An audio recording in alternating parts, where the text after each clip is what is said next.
Hello friend नमस्कार good morning मु दीपक आपण देखुचंती दीपक टीवी दुनिया। आज हेउची जनवरी मास 6 तारिख मंगलवार।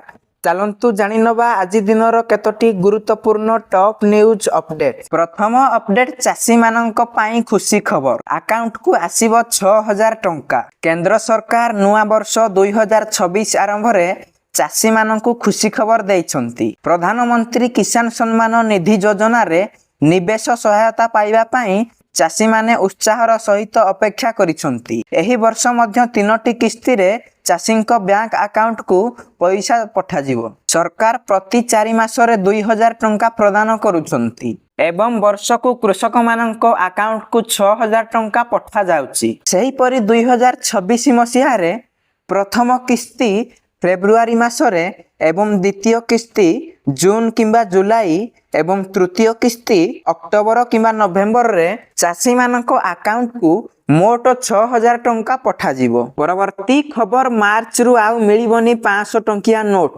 एवं एटीएम रे आउ रहिबनी 500 टंकिया नोट। एमिति एक खबर एबे सोशल मीडिया रे भाइराल हेबाकू लागिछि।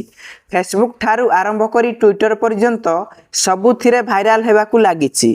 जहाकू नै चा खटीरू आरंभ करी ऑफिस सबुठी जोरदार चर्चा मध्य हेउची। तेबे पीआईबी फैक्ट चेक एही दाबी को संपूर्ण भाबे मिछ बोली दर्शाउची। सेपटे सरकारी फैक्ट चेकिंग विंग मध्य एही खबर को मिछ बोली कहिची। आरबीआई पक्षरु विमुद्रीकरण संपर्क रे मध्य कौनसी सूचना प्रदान करा जाय नाही। परवर्ती खबर विमान रे पावर बैंक नेबा मना।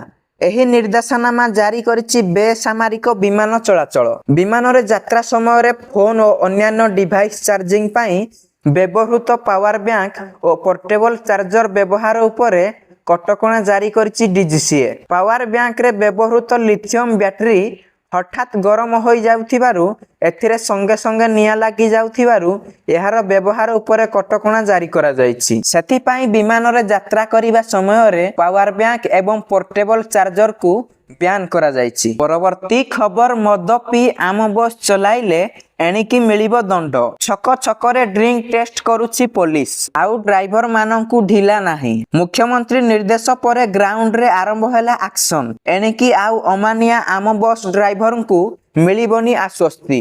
रविवार विभिन्न छक गुड़िकरे ब्रेथलर मेसिन धरी अचानक आम बस को अटकाइला कमिशनरेट पुलिस। ड्राइवर पार्टी रे ब्रेथलन मेडिन लगाई आरंभ कले ड्रिंक चेकिंग। पुलिस को देखु देखु बस चालक मध्य पशिगला डर।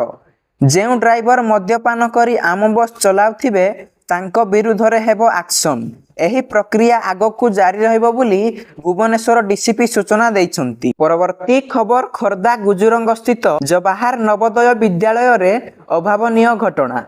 25 रु ऊर्ध्व छात्र जंडिस रोग रे आक्रांत होइछंती। रविवार सेमानंकु जिला मुख्य चिकित्सालय रे प्राथमिक चिकित्सा पर घर को पठाई दिया जाइछि।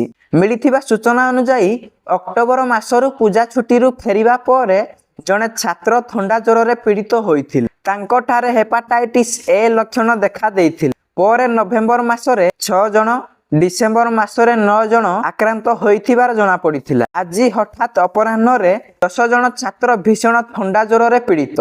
छात्रों को मेडिकल निया जाइथिला। टेस्ट पर तांको देह रे हेपाटाइटिस ए अर्थात जंडिस रो प्रथम लक्षण चिन्हट होइथिला। खबर पाई परिवार लोके पहुंची थिले। प्राथमिक चिकित्सा पर सेमानकु घर को पठाई दिया जाइथिबार विद्यालय उत्पादक एनसी चक्र सूचना दैछंती।